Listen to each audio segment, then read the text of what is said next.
Selamat siang, salam sejahtera buat kita semua. Alhamdulillah, pagi ini kita masih diberikan oleh Allah, Tuhan Yang Maha Esa, kesehatan, keluasan berpikir,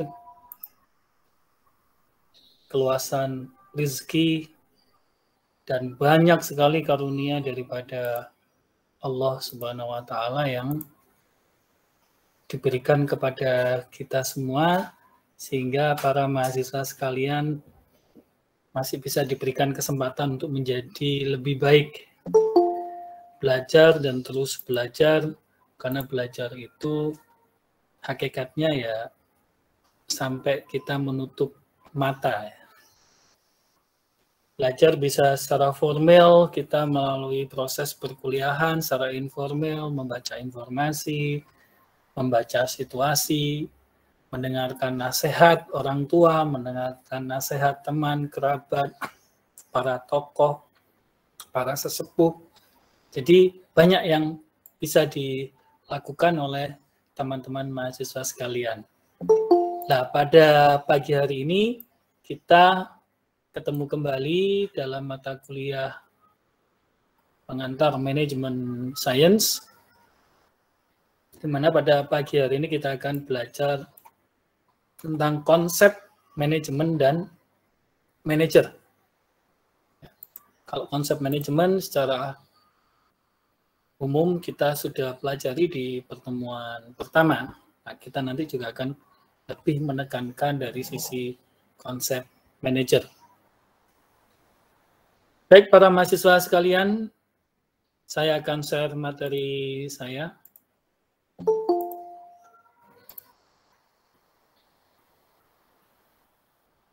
Kelihatan ya para mahasiswa? Sudah bisa dilihat share materi saya? Kelihatan ya? Jadi kita belajar tentang konsep manajemen dan manajer.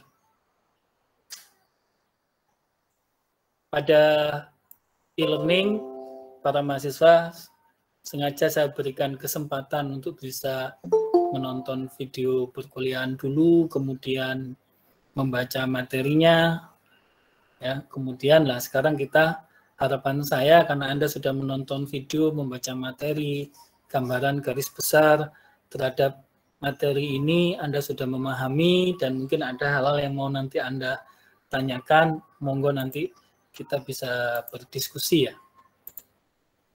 Baik, saya akan jelaskan secara singkat karena Anda sudah membaca materi dan menonton videonya. Jadi, yang diharapkan kata kunci dari mata kuliah topik kali ini, mahasiswa itu dapat menjelaskan siapa manajer dan perbedaannya dengan karyawan non-manajer. Jadi, manajer dan bukan manajer itu ada perbedaan yang signifikan. Kemudian mahasiswa juga bisa mengklasifikasikan manajer di dalam organisasi. Mahasiswa juga diharapkan dapat menjelaskan fungsi-fungsi yang dilaksanakan manajer dalam organisasi. Kemudian mahasiswa mampu menjelaskan keterampilan manajerial yang dibutuhkan oleh seorang manajer. Nah, siapa manajer dan apa perbedaannya dengan karyawan non-manajerial? Jadi, kalau kita ngomong manajemen, di situ ada fungsi-fungsi manajemen. Paling sederhananya POAK. Planning, organizing, actuating, controlling. Nah, manajer itu adalah orang yang menjalankan fungsi-fungsi manajemen. Berarti orang yang menjalankan fungsi perencanaan, orang yang menjalankan fungsi pengorganisasian, kemudian orang yang menjalankan fungsi actuating pengarahan, dan orang yang menjalankan fungsi evaluasi dan pengendalian. Ya kan? Jadi ini penting. Jadi fungsi controlling juga dijalankan oleh manajer. Berarti di sini bahwa manajer adalah orang yang mempunyai tanggung jawab atas bawahan dan sumber daya organisasi. Karena dia melaksanakan fungsi-fungsi manajemen, jadi dia memiliki kewenangan dan bertanggung jawab terhadap sumber daya organisasi yang ada. Berarti di situ ada orang, ada uang, ada material, ya kan? Ada metode. Itu yang bertanggung jawab adalah manajer. Bagaimana itu semua dipastikan untuk mencapai tujuan organisasi. Jadi tanggung jawabnya manajer ini besar, berat. Dan kalau sesuai dengan kerangka kualifikasi nasional Indonesia kurikulum KKNI, Anda lulusan program sarjana bidang akademik itu levelnya 6. Dan output levelnya 6 itu lulusannya harus menjadi profesional di bidang manajemen. Profesional bidang manajemen itu bisa jadi apa? Ya minimal levelnya ya chief, kepala bagian, supervisor lebih bawah ya. Dan diharapkan justru Anda ini bisa menjadi paling tidak adalah asisten manajer, ya. Syukur-syukur bisa menjadi manajer, ya. Dan saya berdoa semoga mahasiswa semuanya bisa jadi manajer, ya. Meskipun nanti memanajeri wirausahanya sendiri, tidak apa-apa, ya.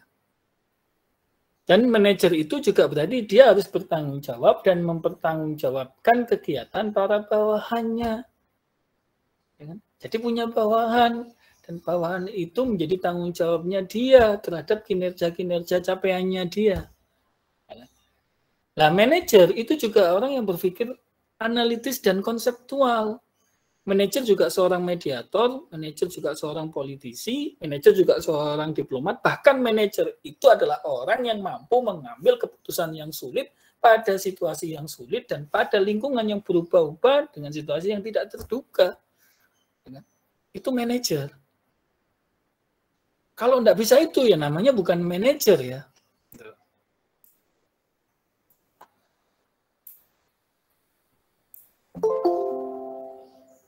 Kemudian, apa sih klasifikasi atau pengelompokan manajer di dalam sebuah organisasi? Jadi yang pertama adalah manajer lini. Manajer lini adalah tingkatan yang paling bawah. Ya kan, biasanya dia selevel dengan leader, mandor, penyelia, ya kan? Jadi kepala yang langsung berhubungan dengan karyawan operasional, misalnya karyawan produksi, administrasi, dan lain sebagainya. Ini namanya manajer lini atau manajer bawah, di bawah ya, di lini pertama. Kemudian yang kedua adalah manajer menengah. Manajer menengah di sini, ini dia adalah dapat meliputi beberapa tingkatan dalam satu organisasi sehingga dia disebut sebagai manajer menengah. Biasanya di sini apa? Manajer departemen marketing, manajer departemen personalia, manajer departemen produksi, ya. Dan tingkatan yang tertinggi adalah manajer puncak. Biasanya di sini di CEO, ya. Jadi dia yang kemudian membawai para manajer menengah tadi. Dia yang memastikan bahwa organisasi ini harus mencapai visi misi tujuannya dan sasarannya. Itu manajer puncak. Nah, apa saja kemudian yang biasanya ada pada klasifikasi manajer tersebut? Ya, jadi misalkan tadi di manajer umum atau manajer lini pertama ada penyelia, ada mandor, kepala seksi ya biasanya. Nah, non manajerial berarti staff. Ya. Jadi nanti Anda minimal lulusan lulusan sarjana itu Anda harus menduduki minimal posisi di manajemen lini pertama ini. Ya kan? Kemudian manajemen menengah itu ada kepala departemen, kepala cabang, kepala pengawas dan lain sebagainya. Puncak, presiden direktur, wakil direktur, dan sebagainya. Nah, fungsi-fungsi apa sih yang dilaksanakan oleh manajer dalam organisasi? Tadi sudah saya singgung ya, tapi sekarang lebih spesifik kita bahas. Yang pertama adalah fungsi perencanaan. Jadi di sini seorang manajer harus bisa melakukan yang namanya pemilihan atau penetapan tujuan-tujuan organisasi. Ketika melakukan perencanaan, dia memilih, tadi di sini ada pengambilan keputusan. Ya kan? Kemudian yang kedua adalah penentuan strategi, kebijakan proyek, program, pelaksanaan program, tahapan prosedur, pelaksanaan prosedur, metode, sistem, anggaran, dan standar yang dibutuhkan untuk mencapai tujuan. Ini fungsi perencanaan. Yang kedua adalah fungsi pengorganisasian. Berarti di sini seorang manajer harus bisa mengorganize, menentukan sumber-sumber daya dan kegiatan-kegiatan yang dibutuhkan untuk mencapai tujuan organisasi, melakukan perancangan dan pengembangan suatu organisasi, kemudian memberikan penugasan dan kewenangan, tanggung jawab, pendelegasian kewenangan kepada individu untuk melaksanakan tugas-tugasnya. Ini tidak mudah. Ya, jadi seorang manajer itu harus bisa memilih bawahan yang tepat, memberikan kewenangan yang pada orang yang tepat, sehingga tujuan dan sasaran yang telah ditetapkan itu benar-benar bisa tercapai. Kemudian staffing, penyusunan personalia, mulai dari proses rekrutmen, latihan dan pengembangan, pemberian orientasi, reward and punishment, kemudian membangun lingkungan kerja yang menguntungkan dan produktif. Ini juga tugasnya manajer. Kemudian fungsi pengarahan, ya kan? Di sini manajer juga harus menjalankan perannya untuk bisa mengarahkan karyawannya. Dia harus mengerjakan apa dan dia caranya melakukan itu seperti apa. Kemudian apa yang harus mereka patuhi, apa yang harus mereka capai, apa yang tidak boleh mereka lakukan dan mereka langgar. Itu fungsi pengarahan. Kemudian fungsi pengawasan, controlling, evaluasi dan pengendalian. Ya. Seorang manajer itu harus menjalankan perannya dengan menemukan satu penerapan cara atau peralatan yang bisa memastikan rencana-rencana yang sudah disusun tadi itu bisa tercapai dengan baik. Tadi dalam fungsi pengawasan ini dia bisa memastikan semua sistem, semua prosedur, semua aktivitas, semua target yang sudah didelegasikan itu bisa dicapai dan dijalankan sesuai dengan standar yang telah ditetapkan. Nah, kaitannya kemudian bagaimana dengan fungsi manajemen? Ya, fungsi manajemen itu kan bagaimana yang sudah kita jelaskan di awal, ada perencanaan, kemudian ada pengorganisasian, ada penyusunan personalia, ada pengarahan, ada pengawasan. Di mana fungsinya ini bisa saling timbal balik dan terjadi yang namanya cross fungsi decision. Jadi ketika mengambil keputusan bisa melakukan cross fungsi, tidak harus berurutan. Ya. Contoh misalkan ketika situasi pandemi COVID-19, maka terjadi dari sisi kelayakan bisnis perusahaan misalnya secara strategi corporate dia berada pada stabilisasi. Jadi bagaimana dia menstabilkan kondisi yang ada. Ya. Bahkan kemudian perusahaan turun menjadi harus melakukan yang namanya penciutan. Tapi ini perencanaannya menjadi berubah, organisasinya menjadi berubah, personalianya menjadi berubah, pengarahan dan pengawasannya juga menjadi berubah. Jadi perubahan itu mengikuti perubahan isu dan kondisi lingkungan internal dan eksternal yang ada. Nah, keterampilan apa saja yang dibutuhkan oleh seorang manajer? Yang pertama adalah keterampilan konseptual. Jadi di sini adalah kemampuan menyusun konsep dan kebijakan untuk mengkoordinasi dan mengintegrasikan seluruh kepentingan dan kegiatan organisasi. Nah, seperti yang Anda belajar di jurusan manajemen ini, Anda belajar ilmu pengantar manajemen, Anda belajar manajemen pemasaran, manajemen sumber daya manusia, manajemen keuangan. Ini adalah keterampilan konseptual yang nanti Anda butuhkan ketika Anda duduk menjadi seorang manajer. Jadi Anda harus tekuni itu, Anda harus pelajari itu, karena itu keterampilan konseptual yang sangat-sangat dibutuhkan saat nanti Anda menjadi manajer. Dua, keterampilan kemanusiaan, human skill, yaitu kemampuan untuk bekerja dengan memahami dan memotivasi orang lain, baik secara individu maupun kelompok. Nah, pada mata kuliah pengantar manajemen nanti akan diajarkan bagaimana mengatasi konflik, bagaimana memotivasi orang, bagaimana melakukan sebuah komunikasi yang baik. Ya kan? Ini karena bagian dari keterampilan yang harus Anda kuasai ketika Anda menjadi seorang manajer, yaitu keterampilan human skill. Kemudian yang ketiga adalah keterampilan administratif. Jadi keterampilan yang berkaitan dengan pengadministrasian, baik pada proses perencanaan, organisasian, maupun penyusunan kepegawaian dan pengawasan. Makanya minimal Anda harus menguasai namanya kalau di dalam itu berarti administrasi SDM, misalkan kalau di dalam skill perkantoran berarti administrasi perkantoran. Jadi yang namanya ngetik Word, membuat report dalam bentuk Excel, membuat presentasi dengan PowerPoint dan sebagainya. Ini keterampilan administratif yang harus Anda kuasai ya. Membuat analisis dengan menggunakan data statistik, dan lain sebagainya. Kemudian yang keempat adalah keterampilan teknis. Nah, keterampilan teknis ini adalah keterampilan yang berhubungan dengan operasional perusahaan yang terkait misalkan dengan peralatan, dengan prosedur-prosedur yang ada, ya kan? Kemudian teknik-teknik tertentu. Kalau Anda misalkan nanti di keuangan ya berarti laporan keuangan. Anda di penjualan berarti ya laporan penjualan, teknik penjualan, salesmanship, dan lain-lain. Ya. Nah, kemudian keterampilan manajemen tadi itu yang dibutuhkan oleh manajer itu terdeliver sesuai dengan tingkatan manajemen. Jadi kalau manajemen tingkat atas, ya kan?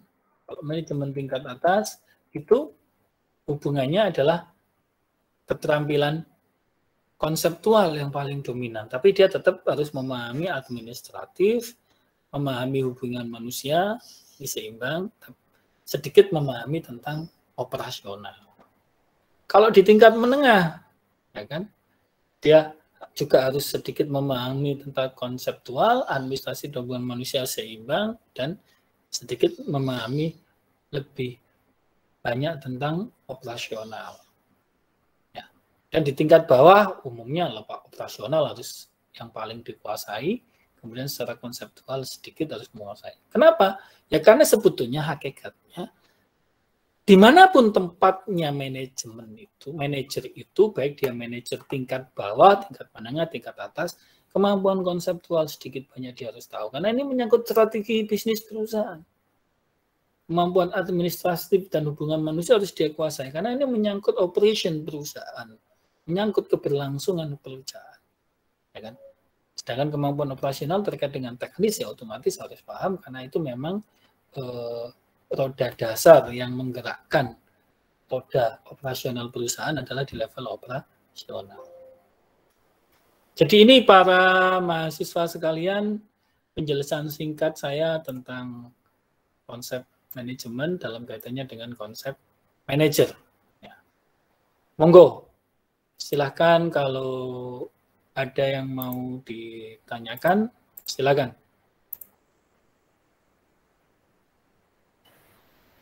Saya juga tanya. Ya, silakan. Mbak Arlisa ya, silakan Mbak Arlisa. Seorang CEO itu yang punya perusahaan, terus yang mengelola juga perusahaan itu, apa cuma orang yang jadi manajer aja, Pak? Terima kasih. Oke. Jadi CEO itu boleh bisa jadi terkait dengan orang yang punya perusahaan, tapi ketika perusahaan itu besar, biasanya CEO itu cenderung malah bukan dari yang pemilik, ya. Jadi benar-benar orang yang expert di bidangnya. Misalnya kalau bidang properti ya expert di bidang properti, kalau otomotif ya expert di bidang otomotif, ya kan. Sedangkan pemilik perusahaan itu concernnya di pemegang saham ya. Biasanya dia di komisaris dan lain sebagainya.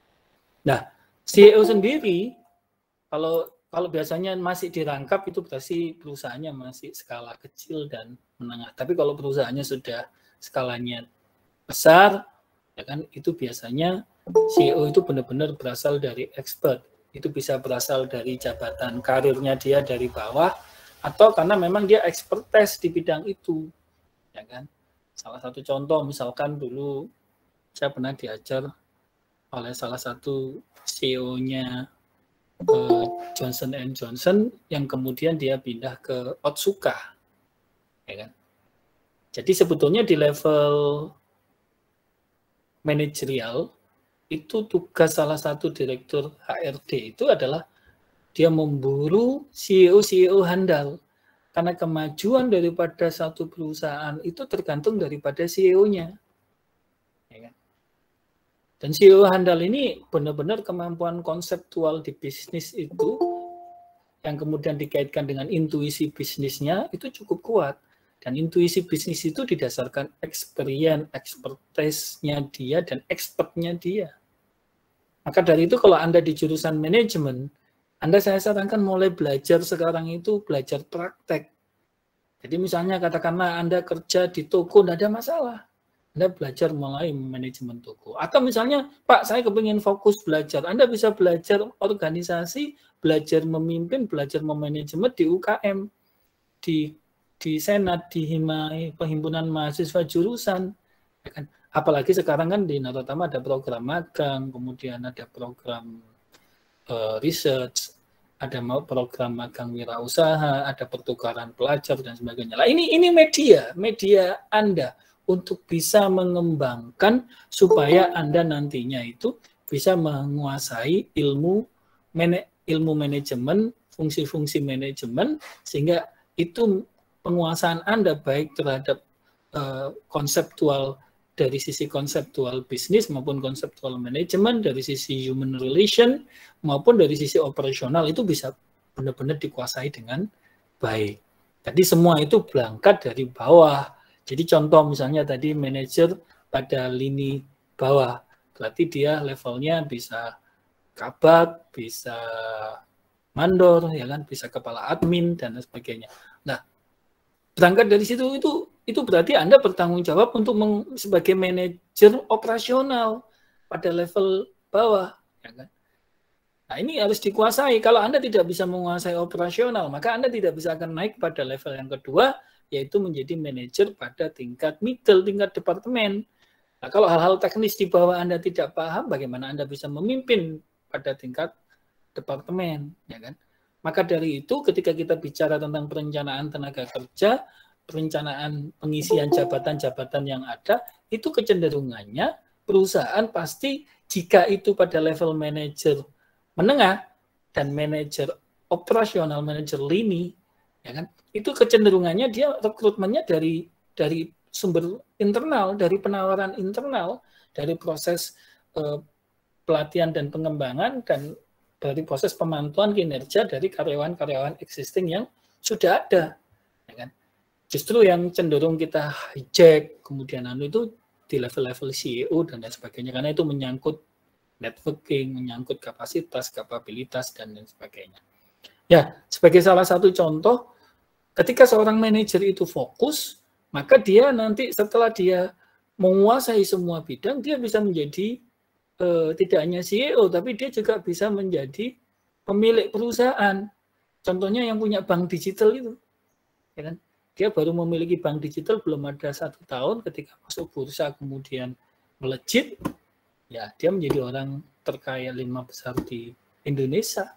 Itu salah satu contoh. Dan di era digital ini semuanya serba mungkin. Nah, kata kuncinya tadi fokus pada talent Anda, kemudian fokus pada inovasi Anda, dan itu tadi belajar dan jangan takut mengambil keputusan, jangan takut salah, jangan takut kotor, ya kan? Maksudnya kotor itu ya pasti namanya Anda akan bersakit-sakit, berjibaku. Ya.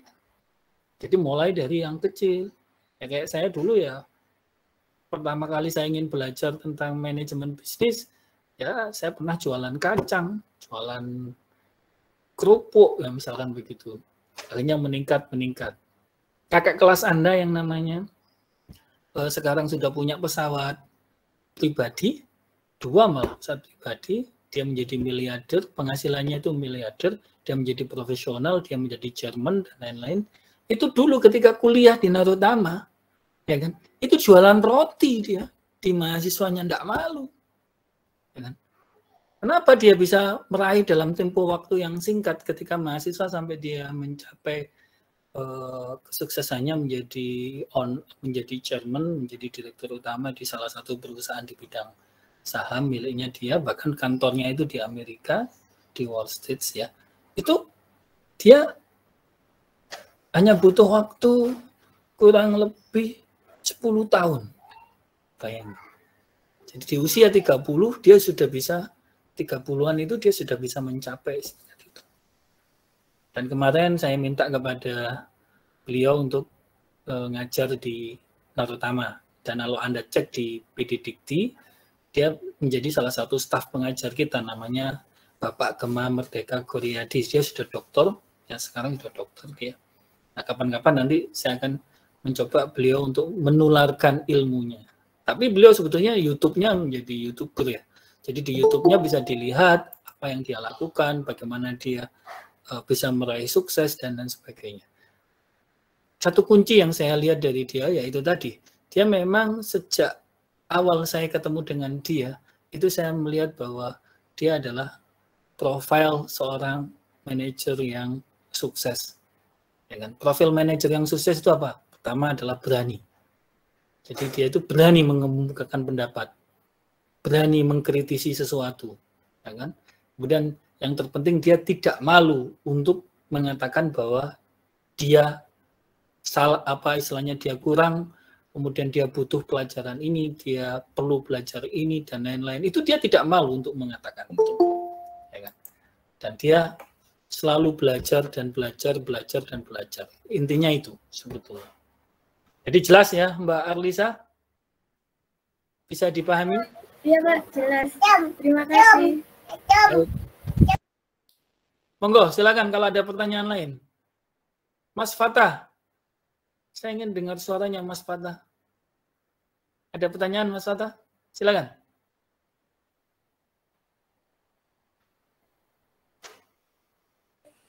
Tampangnya sudah tampang manajer Mas Fatah ini ya. Wajahnya wajah hoki. Ini Pak, apa aja yang jadi acuan seorang manajer itu dikatakan berhasil sama gagal? Baik gitu, ya. Pak. Ini pengalaman salah satu guru saya ketika saya kuliah MBA. Kebetulan kan dia direktur utama untuk di perusahaan Johnson & Johnson Asia Pasifik. Saya tanya kepada beliau, apa yang membuat keberhasilan beliau menjadi satu direktur di Johnson & Johnson Asia Pasifik. Jadi keberhasilan dia yang pertama adalah dia mengatakan seorang manajer itu dia harus punya visi ke depan. Dia punya visi ke depan. Jadi ketika dia memimpin, itu visinya harus besar, ya kan? Dan visi itu didasarkan atas sebuah data analisis. Ya. Sebagai salah satu contoh, ketika dia duduk di perusahaan Johnson & Johnson, dia harus paham bisnis dari perusahaan Johnson & Johnson ini apa. Jualan apa sih? Jualan bedak kan? Umumnya orang ngomong berdasarkan report dan berdasarkan omongan orang, segmen, mungkin apa, persepsi, preposisi dan lain-lain. Itu Johnson & Johnson itu bedak untuk bayi, untuk balita. Berarti segmentasinya adalah balita. Nah, sebagai seorang manajer CEO, Anda nggak boleh percaya itu begitu saja. Dia nggak percaya. Based on data. Saya harus lihat data. Makanya Anda nanti kalau mau menjadi manajer sukses, Anda jangan percaya omongan orang, jangan percaya hanya sekedar data yang disampaikan di Anda, tapi Anda harus terjun langsung ke objek, ke subjek, ke market, dan bersentuhan langsung dengan itu, supaya Anda punya feel, supaya intuisi Anda tumbuh di situ. Nah, dia nggak percaya dengan reporting dari bawahnya tadi, ya oke, ini report Anda, tapi saya harus buktikan semua. Nanti setelah dia kaji, dia analisis, dia data, ternyata yang paling banyak membeli bedak Johnson & Johnson itu ya memang harusnya kan wilayah di mana pertumbuhan anaknya tinggi, ya kan, balitanya tinggi. Tapi ternyata ketika hasil data itu ternyata berhasil pada saat itu. Ini lama ya, saya kuliah MBA itu tahun 2000-an. Jadi ini tahun 2000-an nih. Jadi berhasil ternyata. Ya. Kemudian dia, apakah kemudian yang memakai bedak bayi ini anak-anak? Dia cek kemudian, dia telusuri. Dan telusuri itu dia tidak lapor ke cabang, ke perusahaan cabang dan sebagainya. Enggak, dia terjun. Dia sebagai customer, dia lihat turunnya bedak itu di mana, distributor mana, sampai ke user. Ternyata pada user terakhir itu adalah bukan di toko bayi, tapi di panti pijat. Ternyata bedaknya itu banyak digunakan para terapis untuk memijat, gitu. Nah, berarti ada satu pergeseran, ada satu segmen baru yang kemudian menguasai market dari produknya dia. Nah, kalau ternyata yang menggunakan bedak saya itu adalah para terapis, berarti ngapain saya bikin botol? Padahal setelah dianalisis HPP botol itu jauh lebih besar dibandingkan dengan isinya. Akhirnya diubahlah menjadi kotak kemasannya. Anda tahu hasil analisisnya dia itu berapa profitabilitas yang diperoleh oleh perusahaan dan langsung meningkat. Bisa sampai 25-30% meningkat drastis. Karena dia bisa menurunkan biaya produksi, tetap menjaga kualitas, dan meningkatkan keuntungan perusahaan. Jadi seorang manajer itu tadi, kemampuan konsep tadi itu ya visinya harus jelas, visi yang kemudian diinternalisasi, visi yang kemudian benar-benar dia analisis berdasarkan isu yang ada, dia amati secara langsung. Ya kan? Itu pertama. Yang kedua adalah kemampuan seorang manajer, itu kata kuncinya adalah memilih orang. The right man in the right place. Dia harus punya trust, dia harus bisa percaya kepada bawahannya. Karena kalau dia tidak bisa percaya kepada bawahannya dan dia tidak bisa mendelegasikan kewenangannya, maka dia akan disibukkan oleh aktivitas-aktivitas yang rutin. Dan itu tidak bisa seorang manajer begitu. Orang manajer itu dia mendeliver, dia yang menggerakkan orang lain, dia mencapai sesuatu melalui orang lain. Sehingga kata kunci yang kedua adalah punya orang yang tepat dan sesuai dengan kualifikasinya dan dapat dipercaya dan bisa seirama kerja dengan dia. Jadi sebetulnya kesuksesan seorang pemimpin di belakang itu pasti ada tenaga-tenaga pendukung yang handal. Jadi kalau CEO berarti dia punya direktur-direktur yang dia kuasai, dalam artian yang direktur-direktur yang mengerti tentang kebijakan strateginya dia, kemudian para manajer-manajer yang memahami tentang bagaimana mengimplementasikan strateginya dia. Maka dari itu ketika dia sukses, kemudian dia keburu thunder manager, Otsuka mengambil dia, meng-hijack dia, gajinya dibayar 2 kali lipat dari ketika dia di Johnson & Johnson, dia di-hire di tempat baru di Otsuka, itu dia pasti membawa. Ya sama kayak manajer sepak bola itu, pelatih sepak bola itu kan ketika dia melatih klub lain untuk menjamin bahwa klub itu pasti kan dia membidik mantan-mantan pesepak bola yang sudah bisa seiring sejalan yang memahami strateginya dia. Jadi itu ya Mas Fatah, itu kunci-kuncinya saja. Jelas Mas Fatah? Jelas Pak, terima kasih. Ya, saya doakan Mas Fatah jadi manajer nanti. Target Mas, 5 tahun lulus langsung jadi manajer gitu. Ya, makasih Pak. Mbak Yuliana, monggo. Mbak Yuliana Fitria. Silakan, ada yang mau ditanyakan? Ya. Tidak, Pak. Jelas, cukup jelas. Jelas ya? Oke, cukup jelas. Tapi tampangnya ini tampang pengusaha sukses, wirausaha sukses. Sudah berbisnis Mbak Juliana? Belum. Nah, coba itu di-create untuk bisnis. Bisnis sesuai dengan passion, sesuai dengan hobi. Nah, itu kan juga jadi manajer. Anda pertama kalau di bisnis itu kan berarti kalau Anda nggak mampu membayar karyawan, berarti Anda memanajeri diri Anda sendiri. Ya kan? Setelah itu Anda mampu membayar karyawan 1 orang, berarti Anda bisa mengelola, berarti Anda menjadi manajer tingkat lini. Nanti kalau karyawannya bertambah, Anda menjadi manajer tingkat middle. Ya kan? Karyawan bertambah lagi, Anda menjadi CEO. Karyawan bertambah lagi, Anda menjadi pemilik. Ya kan? Anda menjadi owner, chairman, tinggal nunggu hasil saja. Ini menarik ya. Pernah saya pada saat itu saya hubungan dekat dengan salah satu anaknya yang punya Otsuka ya. Otsuka itu bukan Otsuka, Chiyoda. Chiyoda itu pabrik lampu ya. Apa saya jalan-jalan diajak makan siang di mall sama pemiliknya sama ayahnya, berarti saya, ayahnya, kemudian anaknya, saya kan teman anaknya. Ketika makan tiba-tiba didatangi, kebetulan di mall itu ada pameran produknya dia. Nah, ketika makan dia didatangi salah satu asisten manajer. Karena mungkin asisten manajer tahu kalau itu pemilik perusahaan. Bapak,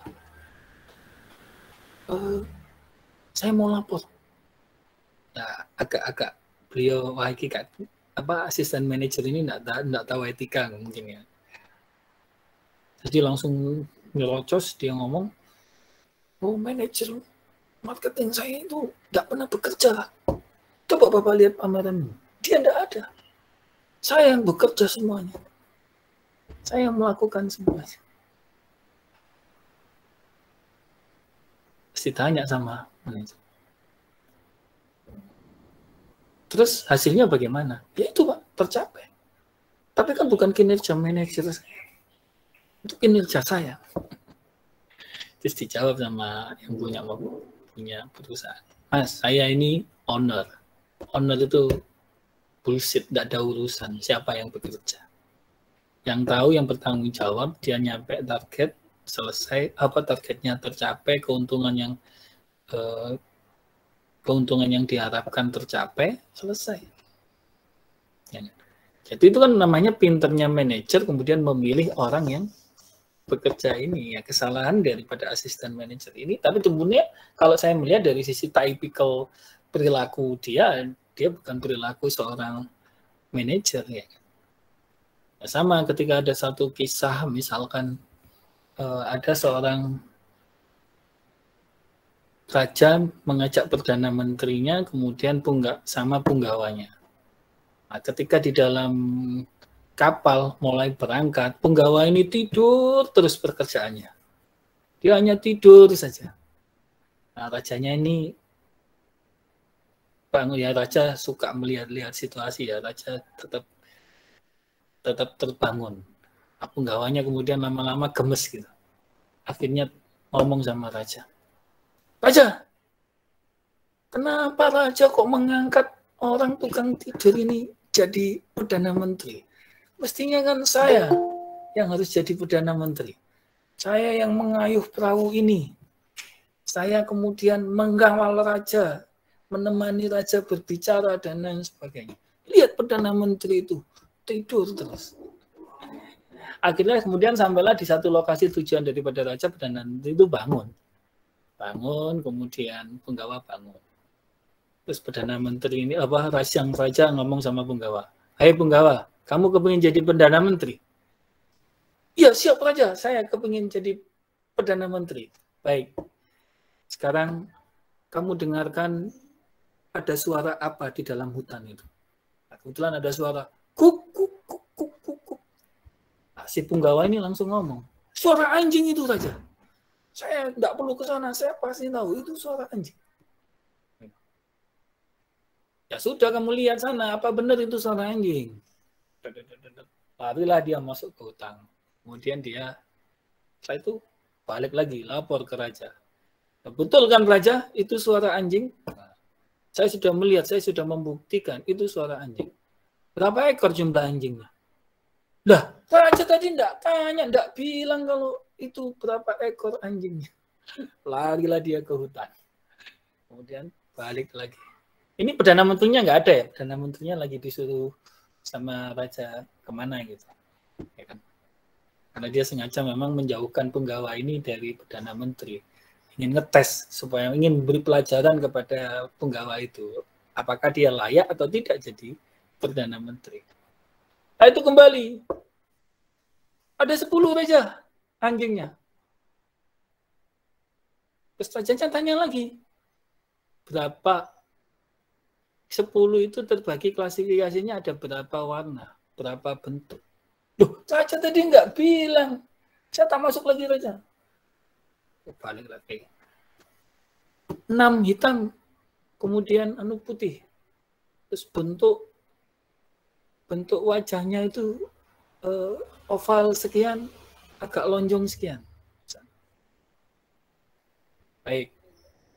Udah ya? Ya. Kamu panggil sekarang perdana menteri. Perdana menterinya dicari. Ketemulah perdana menterinya mungkin lagi sudah menyelesaikan pekerjaannya, dia tidur di bawah pohon. dibangun. Perdana Menteri, kamu dipanggil raja. Seorang punggawa ini sudah sok-sokan kata seakan-akan dia merasakan diangkat raja menjadi Perdana Menteri. Sampailah kemudian di depan Perdana Menteri raja bertanya pada Perdana Menteri, wahai Perdana Menteri, kamu dengar suara itu? Ya, saya dengar suara itu. Suara apa itu? Mohon maaf raja, saya belum bisa menjawab karena saya harus pastikan suara apa itu. Jadi Perdana Menterinya masuk ke hutan. Setelah itu kembali langsung ditanya sama raja. Suara apa Perdana Menteri tadi itu? Suara anjing. Berapa ekor anjingnya? 10 raja. Warnanya apa saja? Yang hitam 6, kemudian yang putih ada 4. Bentuknya apa saja? Yang oval ada 4, yang lonjong ada 6. Punggawa, kamu tahu kenapa dia jadi Perdana Menteri dan kamu tidak bisa jadi Perdana Menteri? Ya. Jadi kesimpulannya apa? Manajer itu sesuai tingkatannya. Jadi kalau Anda ingin meningkatkan skala kemampuan Anda di dalam keterampilan yang harus dimiliki oleh seorang manajer, maka otomatis dalam perusahaan pun Anda akan meningkat jabatannya. Maka dari itu kemampuan operasional itu harus Anda kuasai, kemudian personal human touch itu untuk level middle manager Anda harus kuasai, kemampuan administratif Anda harus kuasai, kemampuan konsep dan strategi di level CEO Anda harus kuasai. Jadi itu ya para mahasiswa sekalian. Jadi belajar itu tahap demi tahap dan Anda harus yakin. Maka dari itu kenapa doa saya selalu meminta Anda untuk diberikan keluasan berpikir, keluasan rezeki dan keluasan kebijaksanaan. Karena semakin bijaksana, semakin luas pikiran seseorang, semakin luas hati seseorang, semakin luas rezeki seseorang, maka dia akan menjadi semakin lebih bijaksana. Barangkali ada pertanyaan yang lain? Silakan. Monggo. Saya Pak, izin bertanya. Ya, silakan Mbak Lida. Apa ada hal dasar gitu yang wajib dikuasai dalam ilmu manajemen? Dasarnya yang wajib gitu. Itu tadi. Jadi dasarnya yang wajib di dalam ilmu manajemen itu adalah menguasai fungsi-fungsi manajemen. Ya. Jadi fungsi-fungsi manajemen itu apa saja? Itu ada fungsi perencanaan. Jadi yang membedakan orang menguasai ilmu manajemen dan tidak adalah dia bisa mampu merencanakan. Jadi segala sesuatu itu tidak dilakukan terlebih dahulu, sama kayak tadi contohnya Perdana Menteri tadi, dia tidak akan ngomong terlebih dahulu ketika dia tidak tahu data, ketika dia tidak tahu informasi yang valid. Ya, itu salah satu contoh. Itu fungsi perencanaan. Ya, jadi memilih, menentukan tujuan organisasi, menyusun strategi, menyusun kebijakan, menganalisis isu, ya kan? Itu di dalam perencanaan, kemudian berdasarkan data-data tadi itu, informasi yang tadi itu, kemudian dalam fungsi perencanaan di situ Anda harus mengambil yang namanya keputusan. Keputusan-keputusan tentang tujuan perusahaan, keputusan-keputusan tentang target perusahaan, keputusan-keputusan tentang bagaimana kemudian perusahaan harus dikelola dan dikembangkan. Ya kan? Setelah Anda melakukan perencanaan, nanti ini kita pelajari lebih detail ya di topik selanjutnya. Maka fungsi kedua yang harus Anda kuasai di dalam ilmu manajemen yaitu fungsi pengorganisasian. Jadi kalau di dalam rencana Anda sudah membuat tujuan, sasaran, strategi, target, kebijakan, dan lain-lain. Itu kan kemudian untuk diimplementasikan Anda butuh organisasi. Nah, organisasi itu berarti di situ Anda mengelola sumber daya. Sumber daya di sini tidak hanya manusia, tapi juga uang, material, aset, ya kan? Sumber daya organisasi, lingkungan, dan sebagainya. Ini mengorganize. Ya kan? Gampangannya kemudian dengan pengorganisasian itu, Anda akan membuat struktur organisasi. Lah, struktur organisasi itu membagi-bagi pekerjaan, membagi-bagi aktivitas, membagi-bagi program, untuk dipastikan bahwa pekerjaan, program, aktivitas yang Anda lakukan itu bisa menjamin bahwa nantinya tujuan perusahaan bisa tercapai. Nah, setelah diorganize strukturnya, di situ berarti kan ada struktur jabatan, struktur pekerjaan. Kemudian Anda harus susun personalianya, kualifikasi orang yang mengisi jabatan-jabatan tadi yang ada di dalam struktur organisasi. Nah, kualifikasi orang berarti di situ Anda harus melakukan yang namanya rekrutmen, seleksi. Anda harus melakukan pelatihan, Anda harus melakukan pengembangan, menempatkan orang yang tepat pada tempat yang tepat, kemudian dilakukan yang namanya orientasi untuk memastikan ketika dia nanti menjalankan pekerjaannya, menjalankan tugasnya, itu bisa langsung tune in, bisa langsung menyelesaikan pekerjaan yang dibebankan kepada dia. Nah, setelah itu fungsi selanjutnya adalah pengarahan. Nah, pengarahan di sini itu tadi yang namanya orang ketika bekerja dia perlu didorong. Orang kalau nggak punya semangat, dia tidak bisa bekerja dengan baik. Maka perlu dimotivasi. Ada komunikasi. Kan banyak sekali target perusahaan tidak bisa tercapai, itu bukan karena karyawannya tidak mampu, tapi karena miskomunikasi. Komunikasinya salah. Pemimpinnya tidak memiliki kepemimpinan yang bagus untuk mengarahkan karyawannya. Dia tidak memiliki kemampuan untuk mengarahkan karyawannya. Maka dari itu, Tuhan sendiri yang kemudian dideliver kepada Nabi, itu sudah jelas di dalam firman-Nya mengatakan bahwa segala sesuatu yang diserahkan kepada yang bukan ahlinya, maka tunggulah kehancurannya. Jadi pengarahan di sini itu tadi, maka harus diarahkan seorang manajer. Maka dari itu ketika Anda nanti menjadi manajer, kalau Anda tidak menguasai bisnis daripada perusahaan, tidak menguasai core bisnis perusahaan, tidak menguasai prosedur bisnis perusahaan, tidak menguasai operasional perusahaan, ya tunggu kehancurannya. Ya, maka dari itu pengarahan ini menjadi penting. Seorang pemimpin harus bisa memotivasi, mengkomunikasikan pekerjaan kepada para bawahannya, itu bisa dideliver dengan baik. Kemudian fungsi yang kelima adalah pengendalian dan pengawasan, controlling, ada evaluasi, ada pengendalian, ada pengawasan.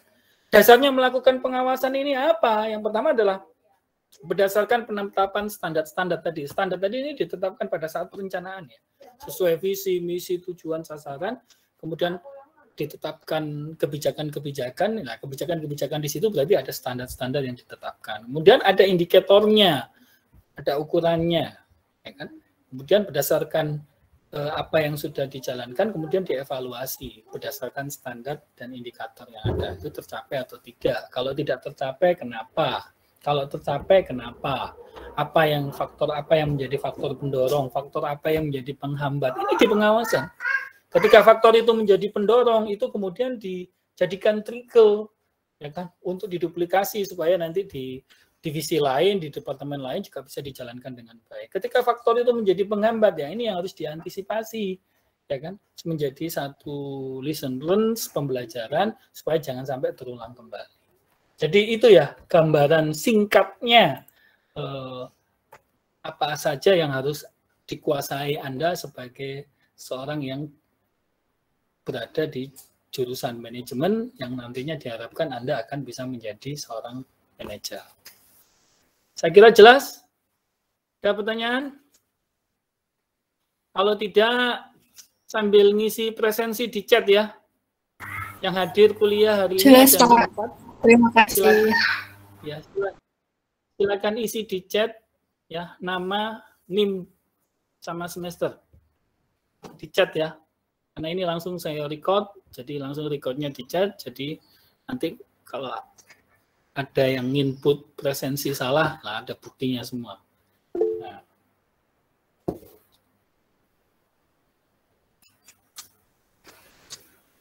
Saya terima kasih ini mahasiswa cukup semangat-semangat ini. Mudah-mudahan masa depan Anda juga cerah dan gemilang ya. Amin. Tetap pokoknya yang kata kuncinya itu tadi, jangan pernah putus asa, ya kan? Jangan pernah merasa diri rendah.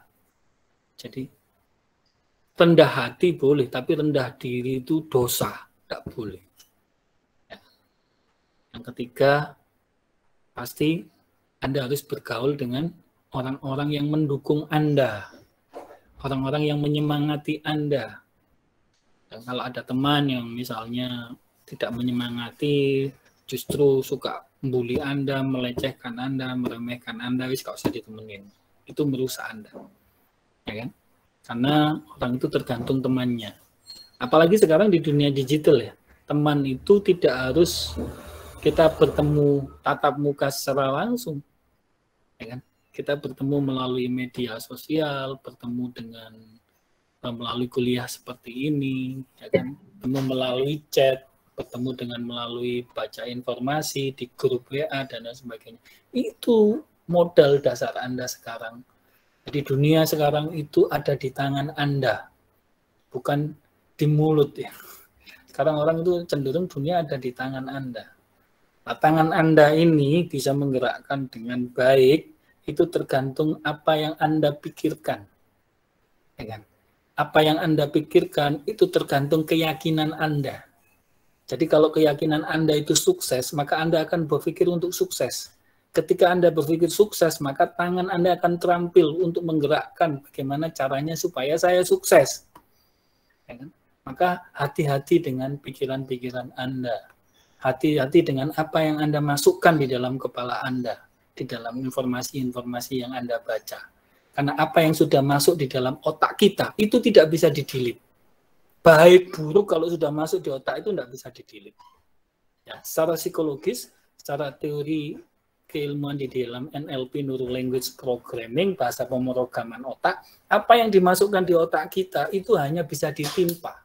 Jadi kalau kita dulu merasa, wah saya ini sering mendapatkan informasi yang tidak baik, saya ini sering mendapatkan pelecehan, saya ini sering mendapatkan dibully, saya ini sering dilecehkan, direndahkan. Berarti caranya Anda untuk menghapus, bukan menghapus, untuk menghilangkan itu Anda timpa. Caranya menimpa bagaimana? Baca kisah-kisah orang sukses, baca firman-firman Tuhan, ya kan? Baca sejarah-sejarah Nabi, baca itu. Lah itu membuat nanti otak Anda terpenuhi itu, nah itu nanti akan menggerakkan automatically, ya kan? Karena apa yang Anda pikirkan itu menjadi apa yang Anda rasakan, dan apa yang Anda rasakan itu akan menjadi apa yang akan Anda perbuat. Nah, kalau Anda ingin belajar ilmu itu lebih detail, nanti ketemu sama saya di mata kuliah manajemen strategik ya.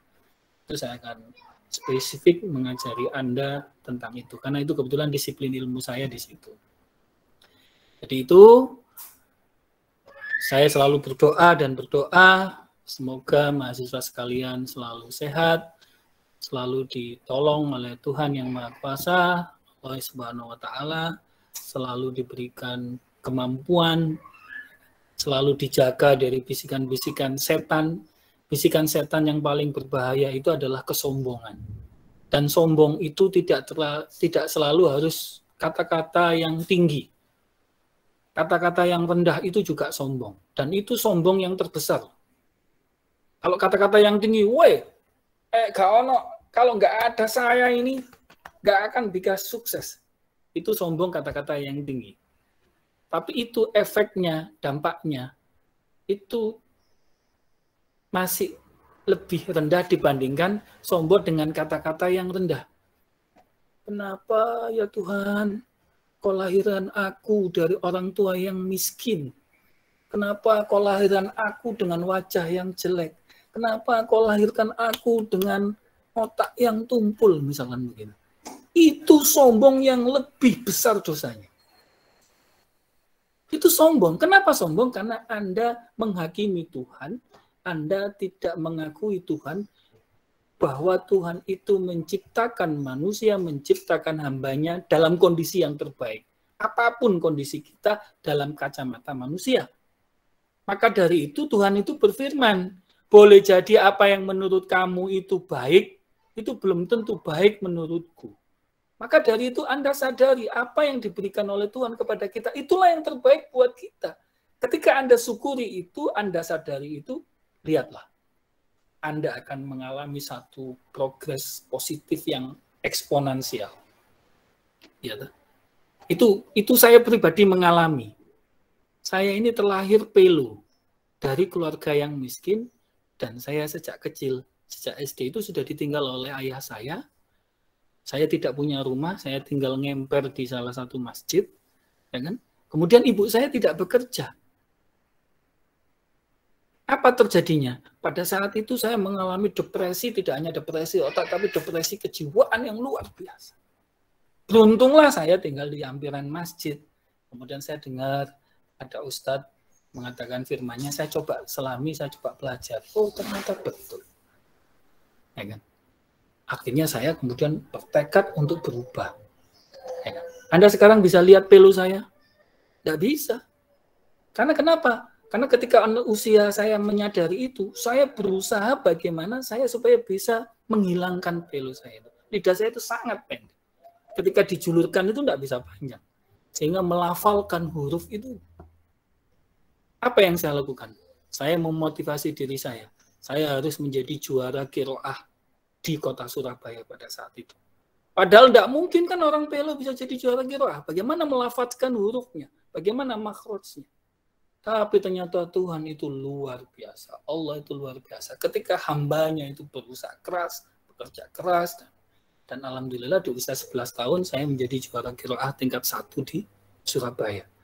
Dan saya menjadi juara puisi tingkat 1 di Surabaya juga. Jadi yang tidak mungkin dengan apa yang ada di diri kita. Ketika kita eksplor, kita bangkitkan diri kita, kita dorong diri kita, itu ternyata bisa menjadi luar biasa. Maka dari itu, yakinlah para mahasiswa sekalian, optimis bahwa Tuhan selalu memberikan yang terbaik buat kita. Jangan dengarkan bisikan setan, bisikan iblis. Bisikan iblis itu tidak hanya menjerumuskan kita nanti di akhirat. Di dunia ini juga sudah menjerumuskan kita.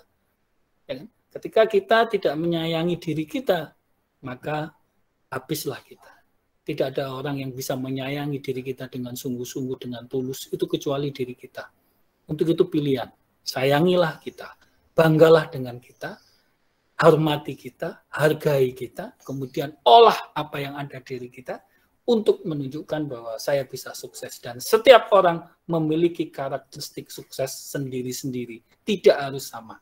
Anda harus profilkan sukses Anda sesuai dengan kapasitas, kapabilitas, dan talent yang telah diberikan oleh Tuhan kepada kita. Saya akhiri perkuliahan kita pada hari ini. Saya berdoa semoga mahasiswa selalu dalam kondisi baik, selalu dalam kondisi sehat, selalu dalam kondisi penuh dengan semangat, selalu dalam kondisi penuh dengan kebahagiaan, dan selalu bisa berprestasi. Saya akhiri sekian, dengan saya tutup perkuliahan ini dengan bacaan Alhamdulillahirrahmanirrahim. Terima kasih Tuhan, terima kasih Allah Subhanahu wa Ta'ala atas segala semua yang diberikan kepada kita, dan bimbinglah kita untuk menjadi hamba-hambamu yang selalu berada di jalanmu, yang selalu berada di dalam kebaikan baik di dunia maupun di akhirat. Amin, amin, ya Rabbal Alamin. Saya akhiri, saya tutup. Assalamualaikum warahmatullahi wabarakatuh. Waalaikumsalam